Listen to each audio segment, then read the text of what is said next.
Para sa kaalaman ninyo, eto, may mas malawak na balita dyan eh. Eto, papakita ko lang sa inyo. Sabi ko nga sa inyo, kay Banat Bay, ha? Kahit ano pa kulay mo, pag tama, palakpakan, pag mali, banatan. O. Sa part na to, sige, palakpakan ko si Erwin Tulfo. O, kasi ano magpapahiring siya tungkol sa online gambling. Which is, okay yan. Abangan natin yan, panalo yan.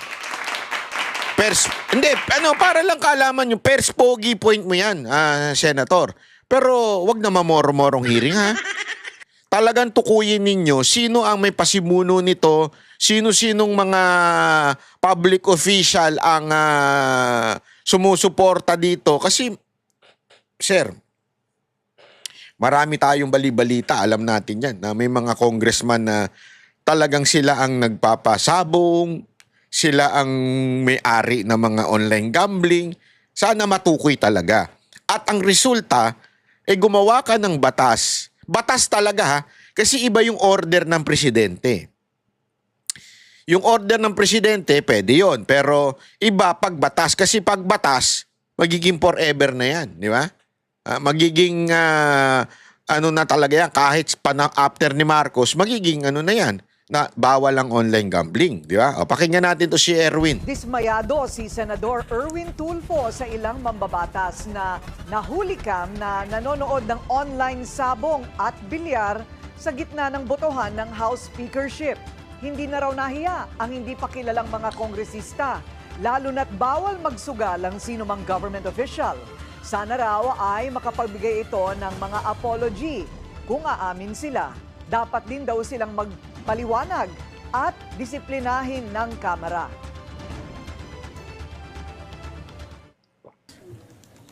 It doesn't matter kung boring yung botohan ng speaker. Magantay ka. Trabaho mo yun eh. There's a time kung sugarol ka, which is bawal, di ba? Sinabi na bawal pag government official ka magsugal. Kung talagang hindi mo matiis yung kate, hintayin mo na lang, di ba? No, kaya kamutin mo na lang. Lumabas ka ng pumunta ka sa banyo. Kamutin mo na lang. Hindi, tama naman siya dito di ba? Una-una, bawal ang public official na merong batas na yan. Ayan, alam ko, yan ay executive order ni dating Pangulong Duterte. Yung any public official should not be seen in any casino or any gambling. So kasama na rin dyan yung paggagambling dito. Although sinabi nga ni Congressman, hindi siya naglalaro, nanunood lang daw. Gago! Pero gayon pa man, maliho yan eh. 'Di ba? Yan yung sinasabi ni Erwin Tulfo na, sandali, merong botohang nagaganap. Bakit ka, kung ano-ano ginagawa mo dyan? Hintayin mo hanggang matapos yung ikang trabaho mo sa Kongreso or matapos yung trabaho mo sa gobyerno because pinapasweldohan kami ng taong bayan ninyo para magtrabaho, hindi para magsugal. Ayun po ang totoo. Pinapasahuran kayo, di ba, na bilang kongresista, representante ng inyong distrito o di kaya ng iyong party list para magtrabaho, hindi para manood ng sabong. Ha? Congressman, wag ka ng napakaraming palusot. O sige, tanggapin natin. Nanunood ka lang, hindi ka nagsasabong. Palpak pa rin yan, sir. Mali pa rin yan. Kahit anong sinusubukan mong isalba yung sarili mo, mali yung ginagawa mo. Katakda na ring talakayin sa Senado ang online gambling at pangungunahan ito ni Tulfo bilang bagong chairman ng Committee on Games and Amusement. Kaya lang, ang tanong dito mga kababayan, aaksyonan kaya ito ng kanilang speaker? Hindi, di ba? I mean, Speaker Romualdez, yung bata mo, pababayaan mo na lang ba ng ganyan? Wala talaga. Ayan nagsisimbolo ng leader ng Kamara. Kung may bastos na kongresista, merong ibig sabihin yan. Hindi kagalang-galang ang speaker.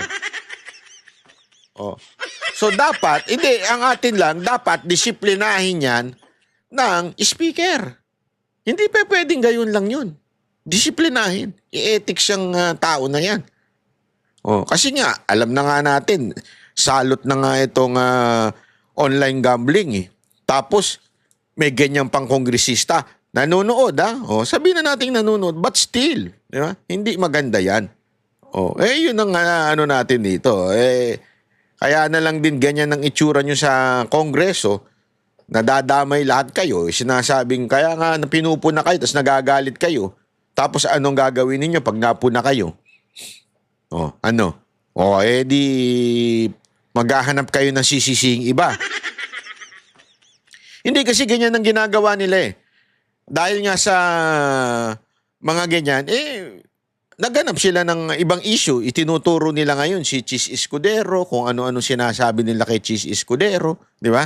Again, hindi ko po pinagtatanggol si Chis Escudero Pero kitang-kita yung para pagtakpan nyo yung kapalpakan nyo, yung kababuyan nyo dyan sa kamera, yung kawalang nyaan ninyo dyan sa kamera.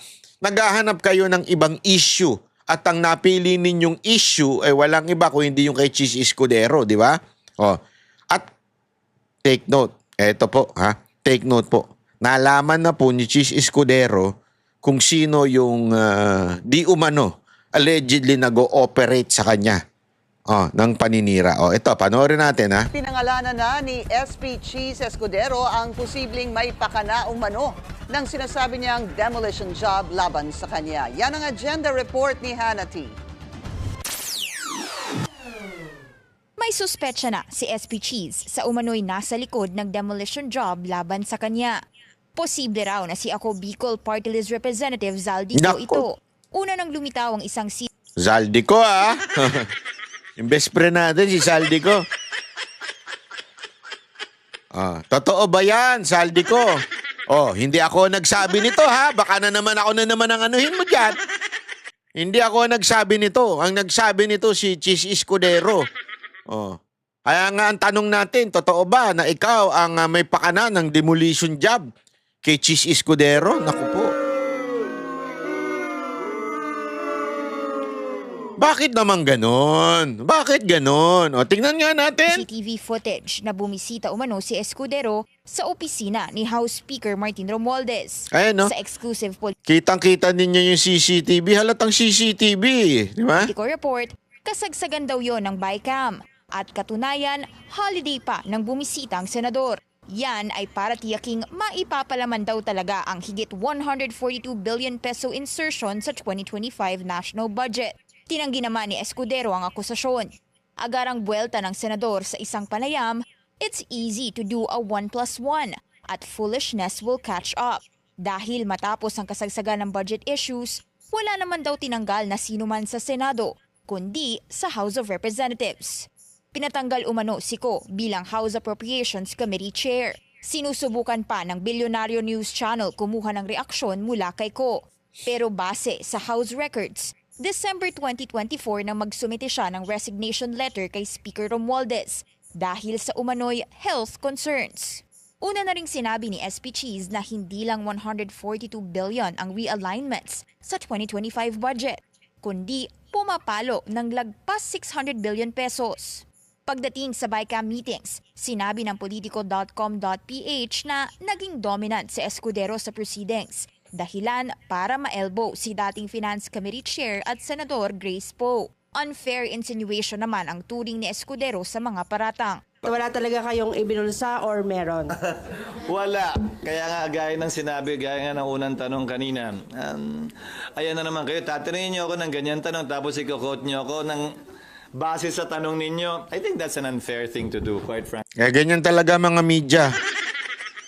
Busabos. Hindi, alam mo, wala naman pinagkaiba ang media tsaka yung mga vlogger Sabi ko nga sa inyo doon sa debate, di ba? Minsan kasi nilalahat natin, pag vlogger, fake news. Pagka media, professional. Hindi. Ang daming media dyan na busabos ang ugali. Maraming media dyan ang talagang for the content lang. Minsan nga, bobo pa Iba yung tanong, syempre sasagot ka. Tapos, pagdating sa reporting, babaguhin mo na yung tanong. Kasi hindi naririnig yung mga tanong. Ito yung sinasabi ni Chis Escudero. Alam mo, tiyaga nga nito ni Chis Escudero sagutin yung mga media. Kahit paulit-ulit na eh. Di ba? If I have never had, no single case has ever been filed against me in my 27 years in government. May paglilinaw naman ng House. We are focused on our job. The House's job is to advocate Di ba pang ano ka lang? Ano ba yan? Ang dami mong daldal. Ito si attorney. for and pass laws and not start any black propaganda against anyone. Hindi direktang tinanggi ni Attorney Princess Abante ang akusasyon. Pero anya, wala pa siyang info sa issue.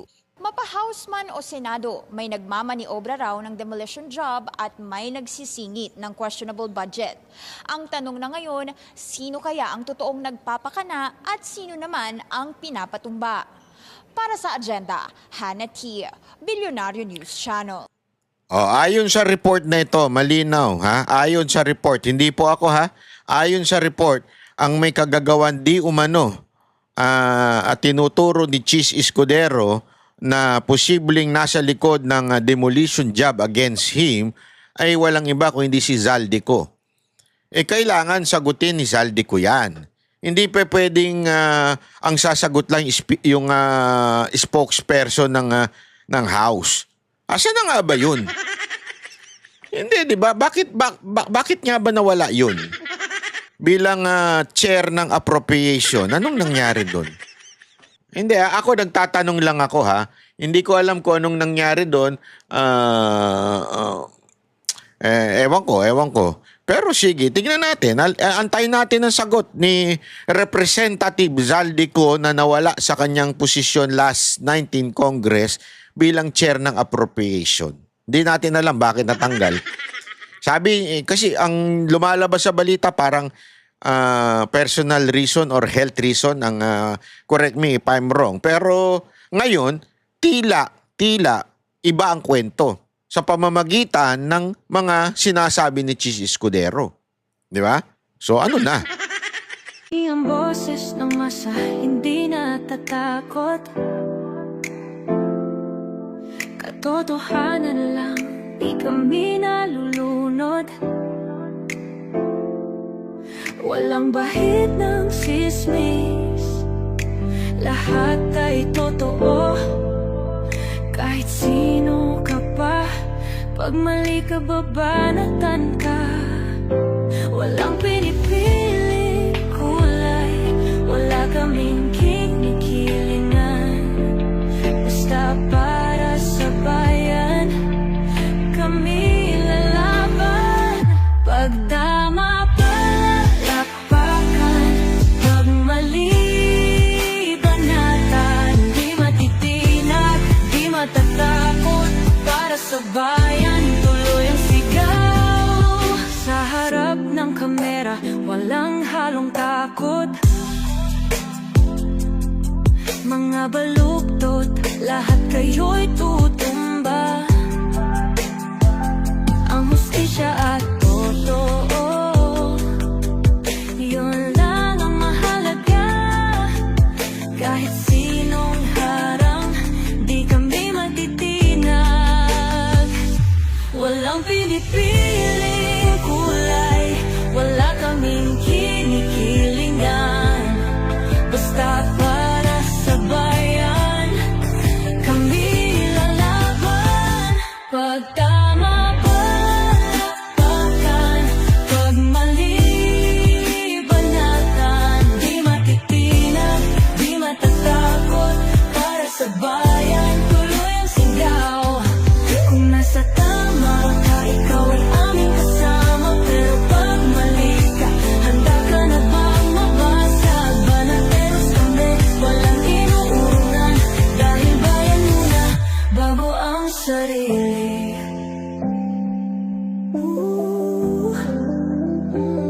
Bago ang sarili.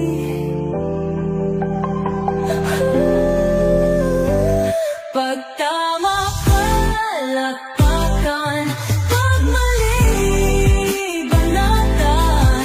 Banateros ang sigaw, katotohanan ang laban.